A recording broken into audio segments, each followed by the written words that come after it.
Everyone says quantum physics is mysterious, strange, impossible to understand, counterintuitive.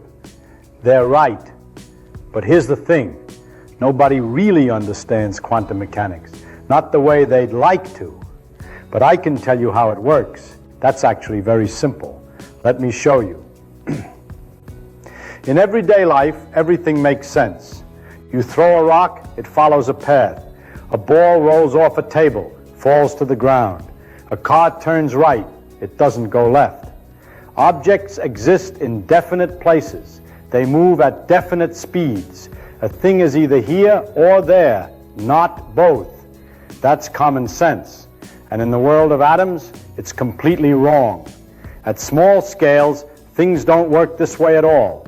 Electrons, photons, atoms, they don't behave like anything you know. Newton thought light was made of particles. Then we discovered it behaves like a wave. Then we found that light sometimes behaves like a particle after all. Same story for electrons. First particle, then wave behavior. So we gave up. It's like neither. To understand this, imagine 3 experiments. First, bullets. A machine gun sprays bullets through 2 holes in a wall. A detector behind measures where they land. Close hole 2, you get a pattern. Close hole 1, another pattern. Open both, the 2 patterns add up. Classical physics. Second, water waves. Waves go through 2 holes. They meet on the other side. Peak meets peak, they reinforce. Peak meets trough, they cancel. Result, stripes. Bright, dark, interference. Third, electrons. An electron gun, 2 slits, a detector. What do you see? Stripes, just like water waves. Now things get strange. The 2-slit experiment. Pay attention. This is the most important experiment in the world. Everything strange about quantum mechanics is right here. Turn down the electron gun. Make it fire very slowly, 1 electron at a time. You hear clicks from the detector. Click, click, click. Every click sounds exactly the same. Same loudness, same everything. No half clicks, no quarter clicks. Either 1 complete electron arrives or nothing arrives. Electrons don't come in pieces. They arrive whole, in lumps, indivisible lumps. So here's the natural question. Which slit did this electron go through? Perfectly reasonable question, right? The electron is a thing, a particle, a chunk of matter. It doesn't split in half. It must go through 1 slit or the other. Let's call this proposition A. Each electron goes through either slit 1 or slit 2. Sounds obvious. Must be true. But now watch what happens. Let the experiment run. 1 electron at a time. Click, click, click. Slowly building up a pattern on the detector screen. And the pattern you get? Stripes. The same interference pattern you got with water waves. Stop right there. Think about what this means. If each electron goes through only 1 slit, what is it interfering with? Think carefully. 1 electron goes through, arrives at the screen. Then another electron goes through, arrives at the screen. 1 at a time. Minutes apart if you want. Each electron is completely alone. There's nothing else to interfere with. Yet somehow you still get the interference pattern, the striped pattern. How? Let's test proposition A carefully. Close slit 2 completely. Fire electrons. You get a certain distribution. Most electrons land opposite slit 1, fewer at the sides, a single hump. Call this pattern 1. Now close slit 1 instead. Open slit 2. Fire electrons. You get pattern 2, a hump opposite slit 2. Now open both slits. If proposition A is true, if each electron really goes through one slit or the other, then the result should just be pattern 1 plus pattern 2 added together. Some electrons go through slit 1, make pattern 1. Some go through slit 2, make pattern 2. Add them up. That's what you should get. That's not what you get. Look at the center point, equal distance from both slits. With both slits open, many electrons arrive there, a bright spot. But close slit 2, fewer electrons at that point. Wait, close slit 1 instead. Again, fewer electrons at that same point. So closing either slit actually increases the number arriving at certain spots and decreases it at others. How can closing a slit that the electron supposedly didn't go through change where it lands? At some places you get more than twice as many electrons with both slits open compared to having just one open. At other places you get almost none with both open, even though you got plenty with one open. This is interference, exactly like waves. But remember, the electrons arrive as particles, one whole lump at a time. Here's what makes it so puzzling. How does an electron going through slit 1 know whether slit 2 is open or closed? The mathematics is simple though, beautifully simple. You calculate it exactly like water waves interfering. But the physical meaning, that's where it gets strange. Electrons arrive in lumps, like particles, but the probability of where they arrive is distributed like the intensity of a wave. Now let's do something that seems clever. You say, okay, I want to see what's really happening. I want to watch which slit each electron actually goes through. So you set up a strong light source behind the two slits. When an electron passes through a slit, it'll scatter some light. You'll see a little flash. That flash will tell you this electron went through slit 1, or this electron went through slit 2. Perfect plan. Let's do it. You run the experiment. Fire electrons one at a time. Watch carefully for light flashes. And here's exactly what you observe. Every single time you hear a click from the detector, meaning an electron arrived, you also see a flash of light, either near slit 1 or near slit 2. Never both at the same time. Never halfway between. Excellent. So proposition A was correct after all. Each electron really does go through one slit or the other. We can actually see it happening. We can watch which path it takes. Mystery solved then? Not quite. Not at all, actually. Look at the detector screen now. Look at the pattern of where electrons are landing. The striped interference pattern has completely disappeared. Instead, you just get two humps. Exactly what you'd expect from proposition A. Exactly what you'd get if you were shooting bullets. The pattern is simply pattern 1 plus pattern 2 added together. No interference, no stripes, gone. When you watch which slit the electron goes through, the interference pattern vanishes. When you don't watch, it comes back. Your observation has changed the experimental result. But hold on. Maybe the problem is that the light is disturbing the electrons. Photons are hitting the electrons, giving the little kicks, messing up their paths. That's why the interference disappears. Reasonable thought. So let's use dimmer light, more gentle, less disturbance. You turn down the intensity of the light source.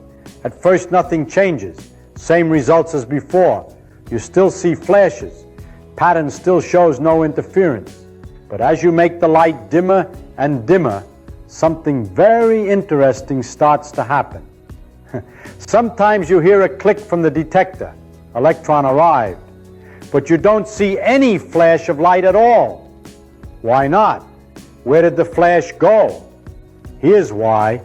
Light doesn't come as a continuous wave. It comes in lumps too, particles called photons. When you dim the light source, you're not making each photon weaker. You're just sending out fewer photons per second. The light is getting sparser. So sometimes an electron goes through the slits and there simply wasn't a photon there at that moment to scatter off it. No photon, no flash, no information about which slit. Now you can divide your results into groups. Electrons where you saw a flash at slit 1. These electrons land in pattern 1. A hump opposite slit 1, no interference. Electrons where you saw a flash at slit 2. These electrons land in pattern 2. A hump opposite slit 2, no interference. Electrons where you saw no flash at all. These electrons show interference. The striped pattern is back. Stop and think about what this means. Really think about it. The electrons you detected, the ones that scattered a photon so you could see which slit they used, these behave like classical particles. They go through one slit, you can tell which one, and they make a simple pattern. No interference. The electrons you didn't detect, the ones that didn't happen to scatter a photon, these show interference. They make the striped pattern. This is not simply about physical disturbance. It's about information, about knowledge, about whether the path is distinguishable in principle. Try using even longer wavelength light now, red light instead of blue, or infrared, or radio waves with very long wavelengths. You try this. As the wavelength gets longer and longer, something remarkable happens. With very long wavelengths, the light doesn't pinpoint which slit very precisely anymore. Why not? Because when the wavelength becomes comparable to the distance between the slits, the light diffracts. It spreads out.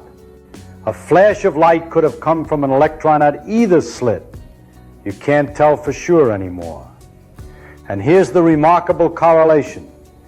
As soon as you lose the ability to distinguish which slit, as soon as the information becomes unreliable, the interference pattern starts coming back. Perfect distinguishability, no interference. No distinguishability at all, full interference. Partial distinguishability, partial interference. The correlation is exact, quantitative. The more information you have about which path, the less interference you see. This observation led to a fundamental principle, the uncertainty principle. For this particular experiment, you can state it like this. It is impossible to design any apparatus that will determine which hole the electron passes through without destroying the interference pattern in an essential way. If your apparatus is good enough to tell you which slit, the interference will be destroyed. If you see interference, your apparatus cannot tell you which slit. You cannot have both. This is not a technological limitation, not about needing better equipment. It's fundamental to nature. Here's the rule. If you can determine which slit, no interference. If there's interference, you cannot determine which slit. You can't have both. You might say, but it must really go through one or the other. We just don't know which. No, that's the mistake. Assume it goes through one, but we don't know. You predict two humps. Wrong answer. Nature doesn't work that way. The calculation is simple. For every possible route the electron can take, assign a complex number.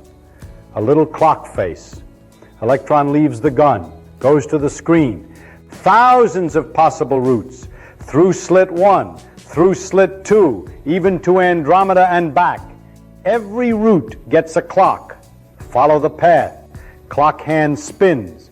Calculate where it stops for each route. Add up all the clocks, all possible routes. The length of the total clock hand gives you the probability. Some clocks point the same direction, reinforce. Some point opposite, cancel. That's interference. Does the electron really explore all routes? Really go to Andromeda? I think so. That's what nature tells us. We know how to calculate. We get the right answer. But what it means, nobody understands the way they'd like to. What's an atom? Positive nucleus, negative electrons around it. Opposite charges attract. Why don't electrons fall in? Classically, they should. Moving electrons should radiate, lose energy, fall in, but they don't. Why? The uncertainty principle. Suppose the electron sat on the nucleus. You'd know exactly where it is. No uncertainty in position. But then momentum uncertainty must be very large. Large momentum means large kinetic energy, enough to break away. So the electron compromises, stays some distance away, some position uncertainty, some momentum uncertainty, some kinetic energy. Work this out, you get atomic radius of about half an angstrom, 1/10,000,000th of a meter. That's right. And the energy to pull an electron off hydrogen, about 14 electron volts. Matches experiment. The reason you don't fall through the floor is quantum mechanical. To squash atoms closer, you'd confine electrons to smaller space. By uncertainty principle, momentum would be higher energy. That resists compression. Let me show you why uncertainty is built into nature. Think about a wave train. Finite length. Try to count the waves, how many peaks. At the edges, the wave dies away. You're uncertain by about one wavelength. In quantum mechanics, wavelength determines momentum. So uncertainty in wavelength means uncertainty in momentum. And wave packet length, that's where the particle might be. Position uncertainty, put it together. Position uncertainty times momentum uncertainty is at least a fixed number. That's the uncertainty principle. From wave nature of matter, you cannot have a particle perfectly localized with perfectly definite wavelength. Not because of measurement, because of waves. Short wave packet, well localized, must contain many wavelengths, many momenta. Long wave packet, definite wavelength, spread out in space, poor localization. You cannot have both. An atom can only have certain definite energies, not any energy, specific values only. Why? Think of the electron wave confined in the atom. Like sound in an organ pipe. Confined waves have definite frequencies, resonances. Same for electrons. Confined to the atom, the wave can only have certain frequencies, certain energies. Lowest energy, ground state. Higher energies, excited states. An atom in an excited state eventually drops to a lower state, radiates light. The light frequency, determined by energy difference. This explains atomic spectra, why atoms emit specific frequencies only. Take two electrons, scatter them off each other, put a detector at some angle. You detect an electron. Which electron, left or right? Can't tell. Electrons are identical. Because you can't tell, something strange happens. Two ways to get an electron in your detector. Left electrons scattered toward you, or right electrons scattered toward you. Cannot distinguish these. So amplitudes interfere, just like two-slit experiment. For electrons, when you exchange which goes where, interfering amplitude has minus sign. For some particles, alpha particles, plus sign. Why? Has to do with spin. Electrons have spin 1/2. Alpha particles spin 0. Half integer spin particles interfere with minus sign when exchanged. Integer spin particles interfere with plus sign. Deep fact about nature. Enormous consequences. Why matter has structure. Why you can't put all electrons in same place. Why periodic table works. Things on small scale behave nothing like things on large scale. Not like waves, not like particles, like something else. No everyday experience. We have a precise way to calculate. Mathematics is simple. The problem is interpretation. What does it mean? What's really happening? Nobody agrees on that. But we know when you cannot distinguish alternative roots, add amplitudes then square.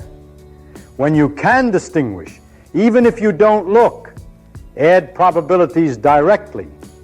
That rule explains everything we observe. Observation matters.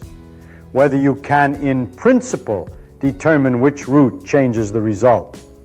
Not because you disturb things, because distinguishability determines interference. Uncertainty principle is fundamental. Position and momentum cannot both have definite values. Not that we don't know them, they don't have them. Quantum probability is different from classical. Classical probability reflects ignorance. Quantum probability is built into nature. Strange? Yes. Counterintuitive? Absolutely. But it's how nature works, and every prediction we can test matches experiment to incredible precision. We don't understand it the way we'd like to, but we understand how to use it, and it works. That's physics.